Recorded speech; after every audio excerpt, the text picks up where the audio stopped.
Oh, voici un livre de Doreen Virtue, une auteure américaine. C'est sur les archanges, ça s'appelle Archange 101.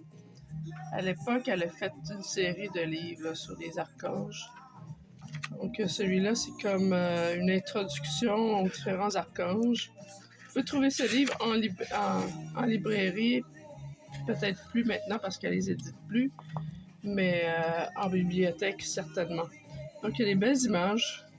Et puis ça c'est la version en anglais, là. Ça existe en français. Donc c'est vraiment bien fait. Puis moi ça m'a été comme un livre de référence quand j'ai commencé à voir les archanges. J'en ai vu plusieurs.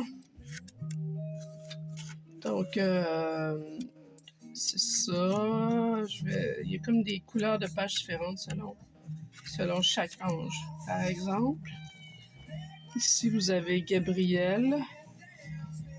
Donc elle raconte que Gabriel a différents noms qui ressemblent à Gabriel, donc ça dépend. Donc elle raconte certains événements de l'ange Gabriel qui sont connus, là, comme l'apparition à la Vierge Marie, et aussi qu'est-ce qu'il fait. Donc ces messages sont clairs. Puis les couleurs, il y a aussi des couleurs qui ont rapport avec chaque archange. Ça, c'est encore vrai. Si vous voyez comme une couleur inhabituelle chez vous, sur les murs, dans la pièce, vous pouvez peut-être aller voir dans ce livre-là là, quelle couleur, c'est peut-être un des archanges. Donc, elle attribue une couleur à chaque ange. Donc, ici, il y a Uriel. Tous des noms en L. Chamuel. Moi, quand je connaissais pas les archanges, ça m'a été très utile. Ce livre, c'est très simple. Donc, vous pouvez aller selon les pages. Donc, Jophiel.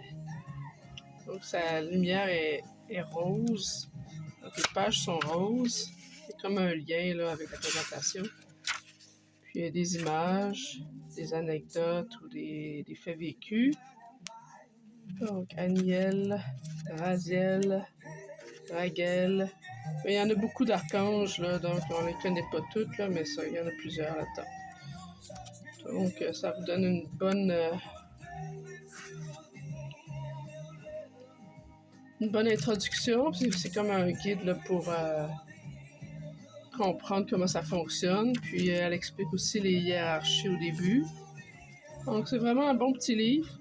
Puis, peut-être trouver ça en bibliothèque ou seconde main. OK, merci et bonne lecture.